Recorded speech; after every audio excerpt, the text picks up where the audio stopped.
Hello everybody, my name is Rusty Smith and I'm the Chicago branch manager for Grundfos.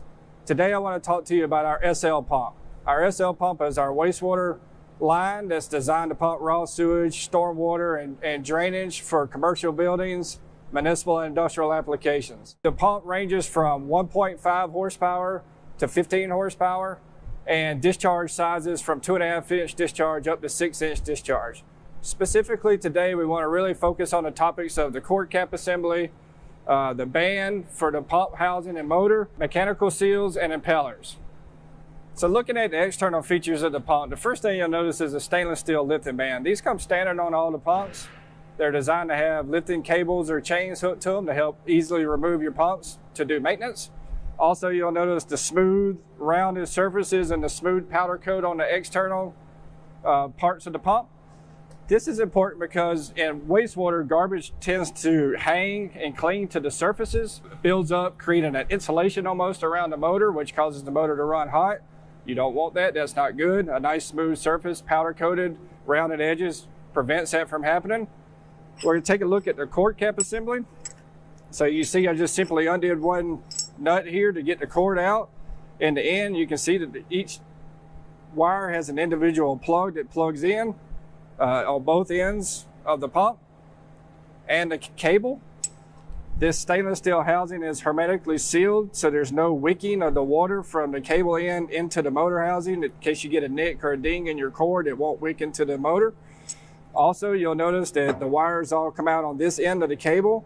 This is where you change your voltage for three-phase pumps to either 230 or 460, or the little brown wires are the sensors, the seal fail sensors or the motor protection sensors that you hook up in your panel as well. Lastly, I want to look at the band for the pump. So this stainless steel band connects the motor housing to the pump housing. It's simple to do. You simply undo the safety halves, flip the latch open, pull it up. Now the motor housing is ready to be removed from the pump housing to do any maintenance, service, or anything like this. Quick and easy to do in the field. Moving from the external features to the impellers of the pumps. Before we dive into looking at the actual impeller, there's a couple of things to keep in mind when selecting wastewater pumps.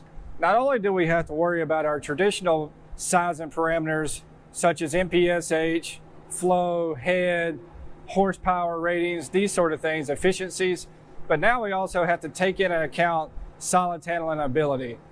The tricky part with wastewater is balancing between handling big enough solids to effectively pump the media that you're trying to pump and also maintaining your efficiencies. In the SL pump, we have two options for impellers to do that. We'll take a look at those now. The first impeller option I want to show you is the Vortex impeller.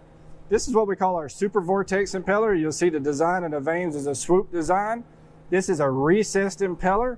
So what that means is it sits in the pump housing here, up high.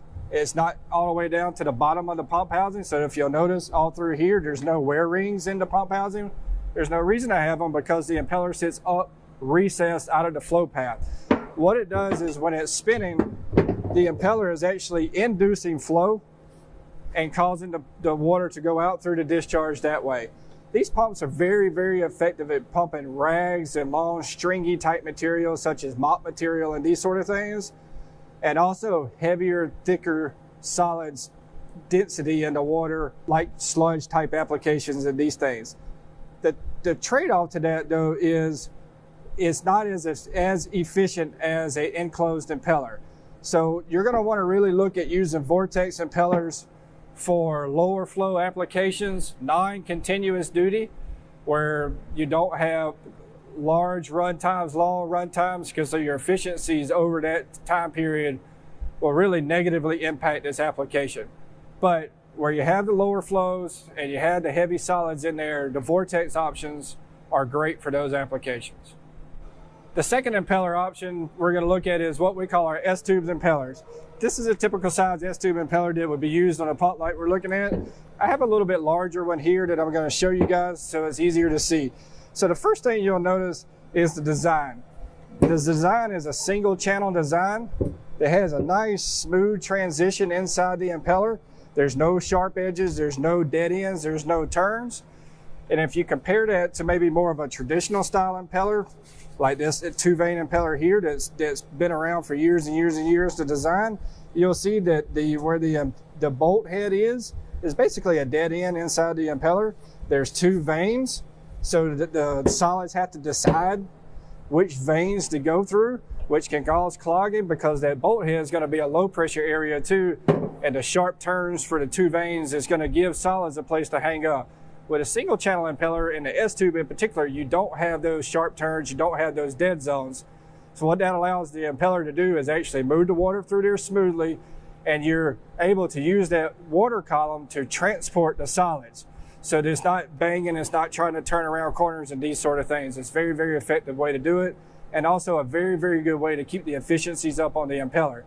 You'll also notice the groove here on the wear ring. So if you take a look at the pump housing here, you'll see grooves inside the pump housing where the stationary wear ring is down there, and also grooves here on the impeller where the rotating wear ring is. Wear rings are designed to do just what their name says, wear over time. These are serviceable items that have to be replaced over a certain period of time or adjusted. And with the S-tube impeller, you can see these have grooves cut in them, as I pointed out, and this helps remove solids, remove any little small pieces of debris or anything that may try to get in between your gaps of your wear rings, minimizing jamming, maximizing run times, maintenance-free run times, easy to replace in the field if you ever have to replace them. So now that we've seen both impeller options, let's do a quick recap. The SLV Vortex impeller is designed for the long, stringy type materials, heavy solids content, lower flow situations, maybe not continuous duty. Great pump at handling material, a little lower on efficiency. The S-tube impeller is the best of both worlds. Very, very efficient, class leading efficiencies in submersible wastewater pumps, but also has the ability to handle the solids with that nice smooth design on the inside of the impeller and that single channel design. So when you're looking at sizing and selecting wastewater pumps and you're trying to determine which impeller type you need, keep these in mind. Vortex, S-tube, pick the one that's best for your application. On a submersible wastewater pump, since the pump's always under the water, hands down, the weakest link of the pump is a mechanical seal. Mechanical seal is designed to keep the water that you're pumping out of your motor housing. In Grundfos, we use a cartridge style seal for the SL pumps. It's a stainless steel housing.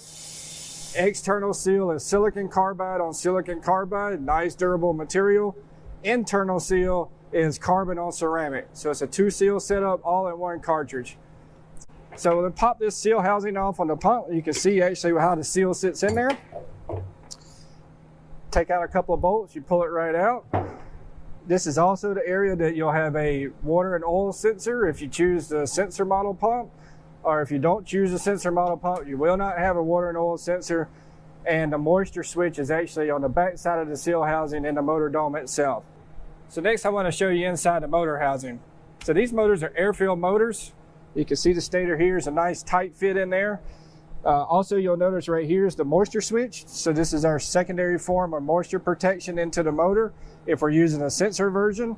Or if you're not using a sensor version, this is your primary moisture switch. It's very sensitive, so if any droplets of water gets in your motor housing at all, it's going to pick that up and give you an indication.